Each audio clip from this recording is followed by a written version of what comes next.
Recomeçar em Cristo. Junte-se a nós e aprenda como recomeçar sua jornada espiritual com confiança e renovação. Não se esqueça de curtir, compartilhar e se inscrever para mais conteúdos que tocam o coração. Olá, amados irmãos. Atendendo a pedido dos nossos irmãos, vamos falar hoje sobre a luta pelo corpo de Moisés, a grande batalha entre Satanás e o arcanjo Miguel.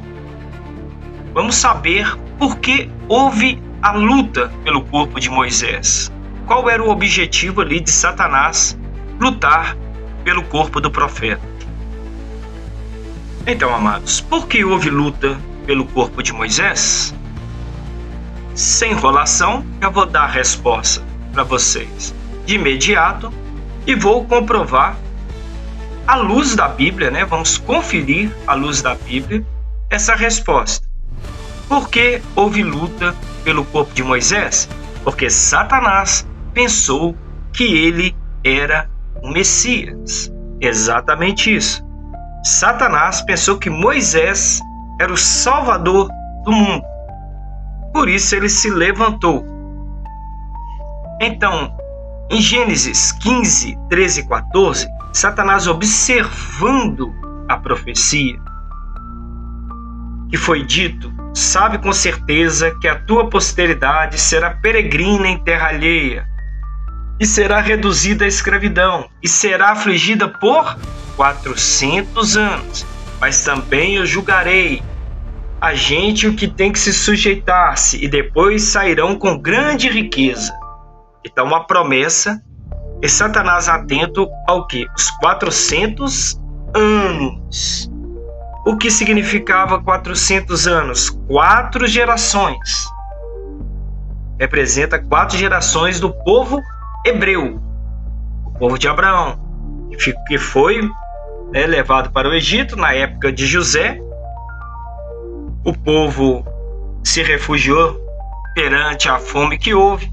Ficaram no Egito, bem tratados. Mas se levantou um faraó que não conhecia a história de José. Então, houve uma matança de crianças. Você deve lembrar disso, que Moisés foi colocado no cesto e salvo. Quem fez isso? O faraó Sete. Esse era o faraó da época. Ele ordenou a matança devido ao crescimento do povo hebreu. O que ele via?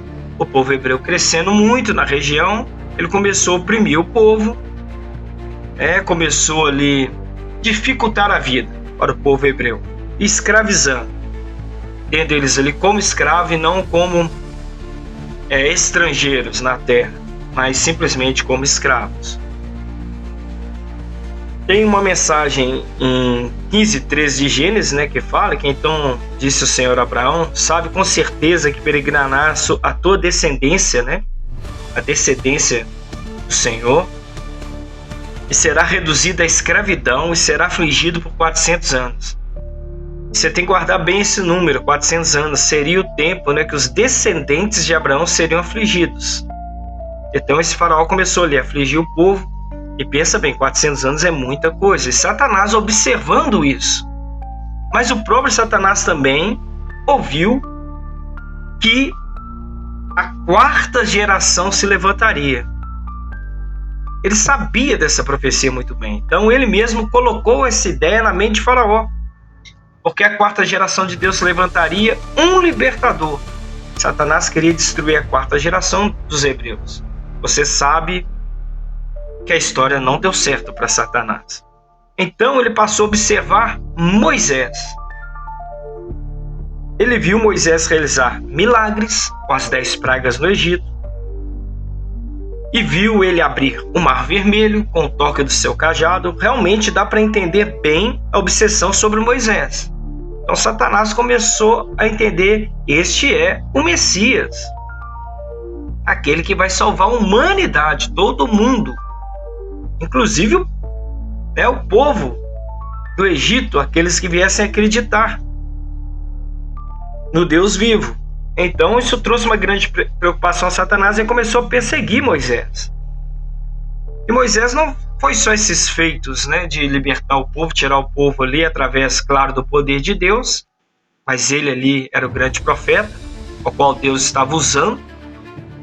Ele, além disso, Moisés organizou as tribos, o tabernáculo com as medidas corretas ditas por Deus.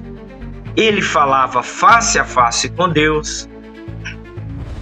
Isso deixava Satanás, vamos dizer assim, com o pé atrás, né? Quem é este homem que fala face a face com Deus? Ninguém pode falar face a face com Deus. Isso chamou muita atenção. Intercedeu pelo povo e Deus fez descer pão do céu. Esse pão do céu que se chama maná. Você sabe disso também, está na Bíblia. Que quer dizer, o que é isso?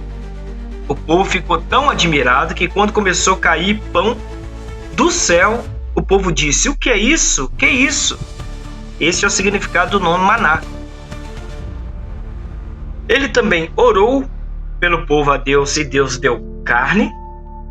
Olha para você ver como que Moisés era usado. E ele recebeu também das mãos de Deus as leis, as pedras da lei. E algo também significante que chamou a atenção de Satanás é que Moisés desce do Monte Sinai, está em Êxodo, tá? No livro de Êxodo. Quando Moisés desceu do Monte Sinai carregando as 2 placas da aliança, o seu rosto estava brilhando, pois ele havia falado com Deus. Mas ele não sabia disso. Arão e todo o povo ficaram com medo de chegar perto de Moisés, quando viram seu rosto brilhando. Porém Moisés o chamou. E Arão e todos os líderes das tribos do povo chegaram perto dele, e ele falou com todos. Depois disso, todo o povo de Israel se reuniu em volta de Moisés, e ele lhes entregou todas as leis que o Senhor lhe tinha dado no Monte Sinai. Quando Moisés acabou de falar com eles, ele cobriu o rosto com véu, sempre que ele entrava na tenda sagrada para falar com o Senhor. Então Moisés, você está vendo aí, né? Ele usava esse véu. E quando ele ia falar com o Senhor, ele tirava o véu. Quando saía, ele contava ao povo de Israel tudo o que Deus lhe havia mandado dizer. E o povo via que o seu rosto continuava brilhando. Porém, Moisés cobria de novo o rosto com véu até que entrava de novo na tenda para falar com Deus. Olha, é muita coisa, amados. Realmente são feitos, por isso os judeus consideram o grande profeta, o profeta maior, que é Moisés. Os feitos que Moisés teve durante a sua vida são realmente acima da média, né? Dos demais profetas. Embora os outros fizeram grandes milagres também. Só que falar face a face com Deus, né? Ele ficou com o rosto marcado com o brilho de Deus, né? Mas eu vou parar por aqui, porque Moisés fez muito mais do que descrevia através do poder de Deus. Então Satanás, amados, pensou ser ele o salvador da humanidade. Mas ele se enganou. Ele se enganou, ele pensava isso. Por isso que você vai ver lá na epístola de Judas, Judas tem um capítulo só, capítulo único. O versículo 9 nos afirma que o arcanjo Miguel disputou com Satanás o corpo de Moisés. E havia sido sepultado pelo Senhor num vale, na terra de Moabe, defronte de Bet-peor.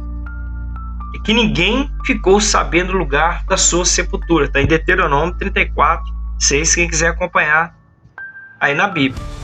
Então, amados, na verdade Moisés morreu para o mundo, mas ele foi levado por Deus. Então, ali houve batalha.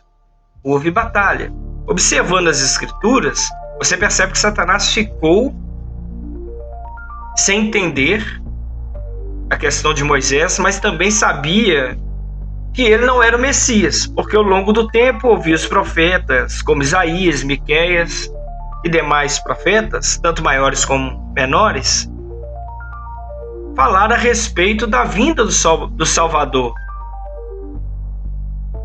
Então, a confusão aí da luta pelo corpo de Moisés, amados, reforçando ali o que foi dito logo no início, foi porque Satanás pensou que ele era o Messias. Vendo ele que não era o Messias, porque começou a aparecer outros profetas dizendo sobre o libertador que ia nascer em Belém, Efrata, menor de todas, ele foi entendendo que Moisés realmente não era o Messias, mas que ainda haveria de vir aquele que ia salvar toda a humanidade. Então o que ele fez? A gente tem que observar que Satanás, ele é milenar, né? Ele está desde o princípio. Então ele vai acompanhando os procedimentos dos homens, aquilo que as pessoas falam, o que os astrólogos diziam. Então ele usou, para você entender bem aí a conexão, tá? Entre Moisés e Jesus, ele usou a mesma forma, matança dos inocentes. Como o episódio, né, da estrela dos reis magos no Evangelho de Mateus, os magos haviam perguntado pelo rei dos judeus. Seria o rei de toda a humanidade. Satanás ficou atento a isso. E Herodes, que ocupava o posto de rei dos judeus na época, em Judeia, inventou uma estratégia, lógico que Satanás, ele incentivando, colocando na sua mente, ele criou uma estratégia para averiguar quem poderia ser aquele que considerava um potencial usurpador do seu reino, pedindo aos magos que o informassem quando regressassem. Então ele sabia que os magos iam visitar, mas ele não sabia onde, mas quando voltar me avisa, né? Quando sabem, né, que voltaram por outro caminho. Então eles não voltaram pelo caminho e não falaram nada com Herodes. Ele ficou muito irado e mandou massacrar em Belém, né, e seus arredores, próximo a Belém, todos os meninos de 2 anos para baixo, conforme o tempo exato que havia indagado os magos. Está em Mateus, capítulo 2, versículo 16. Então essa passagem evoca outros episódios do Antigo Testamento. Também o faraó havia mandado matar todos os recém-nascidos dos hebreus, como conta o livro de Êxodo. Mas salvou-se Moisés, que depois libertou o povo. Viu como os dois fatos andam lado a lado? Porém, Moisés foi usado para libertar o povo do Egito e Jesus foi usado para libertar toda a humanidade da garra de Satanás. Foi por isso que lá atrás Satanás lutou pelo povo de Moisés, pensando ele ser o Messias. Mas ele se enganou profundamente e, na batalha, na tentativa de impedir que Jesus salvasse a humanidade, ele perdeu todas as batalhas diante do Senhor. No seu nascimento, ele tentou matar Jesus, não conseguiu. Tentou desviar a atenção de Jesus no deserto, oferecendo ele todo este reino mundano. Esse texto também você tem que entender que quando Satanás está oferecendo a Jesus o poder aqui na terra, era só o poder da terra. A terra pertence ao Senhor. Mas as influências, tudo isso que está aí, essa riqueza, essas manipulações, esse sistema podre pertence a Satanás. E ele queria dar tudo isso a Jesus se ele o adorasse. Mas ele perdeu mais uma vez. E até então ele ficou procurando, tentando ali impedir que Jesus salvasse a humanidade. Mas nós todos sabemos, estamos hoje, vivendo pela graça, porque Jesus é o vencedor. E Satanás está com o tempo contado, porque ele já foi derrotado. Ele não será derrotado. Isso você tem que entender. Satanás não será derrotado. Ele já foi derrotado por Cristo ali na cruz do Calvário. Então, amados, está aí a resposta. Porque houve luta pelo corpo de Moisés. Porque Satanás pensou que ele era o Messias. Então, ele se deu muito mal. E até mesmo porque ele perdeu a batalha. Quando o arcanjo Miguel chegou na batalha, ainda disse assim: que o Senhor te repreenda. Falou diante de Satanás. Então, amados, fica aí a resposta. Se houver aí mais alguma dúvida que eu possa colaborar com os irmãos, vocês podem estar aí anotando, escrevendo e enviando, para que nós possamos juntos aprendermos mais de Deus com o Espírito Santo. Amém. Então, amados, vamos orar ao Senhor, agradecendo por este momento. Senhor Jesus Cristo, Tu és o Filho de Deus, vencedor da morte e do pecado. Meu Senhor, com Teu sacrifício na cruz e Tua gloriosa ressurreição, triunfaste sobre todas as forças das trevas, mostrando que o Teu poder é eterno e invencível. Hoje, Senhor Jesus, proclamamos a Tua vitória em nossas vidas. Nós estamos renunciando agora todo medo, toda dúvida, toda opressão e declaramos que somos lavados pelo precioso sangue de Jesus, que nos protege e que nos dá liberdade. Em Teu nome poderoso, Jesus, rejeitamos toda influência maligna, toda mentira e cilada de Satanás. Venha nos cobrir, Senhor, com toda a armadura, conforme a Tua palavra, para que possamos estar firmes contra os ataques dos inimigos. E do principal inimigo, Satanás, nós o repreendemos. Que o Senhor te repreenda. Que o Espírito Santo venha encher os nossos corações, as nossas mentes. Seja a nossa luz, a nossa força, o nosso escudo, para que possamos caminhar a cada dia na Tua verdade e a cada dia na Tua palavra, que é viva e eficaz, para que possamos ter a cada dia a paz em Cristo Jesus. Nós confiamos na vitória de Jesus, que já foi conquistada na cruz. Nós declaramos em Cristo Jesus que somos mais que vencedores. Nós te agradecemos em nome do Pai, do Filho e do Espírito Santo. Amém e amém. Quanto mais, irmãos, tudo que é verdadeiro, tudo que é honesto, tudo que é justo, tudo que é puro, tudo que é amável, tudo o que é de boa fama, se há alguma virtude e se há algum louvor, nisso pensai, o que também aprendestes e recebestes e ouvistes e vistes, isso fazei, e o Deus de paz será convosco. É isso aí, espero que vocês tenham gostado do conteúdo. Não se esqueça de deixar aquele like que ajuda demais o canal a crescer. Se inscrevam e ative o sininho para não perderem nenhuma novidade. Até a próxima, um grande abraço, fique com Deus.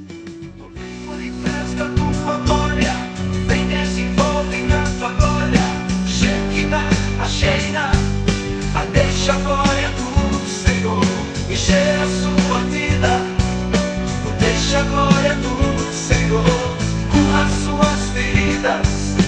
Deixa a glória do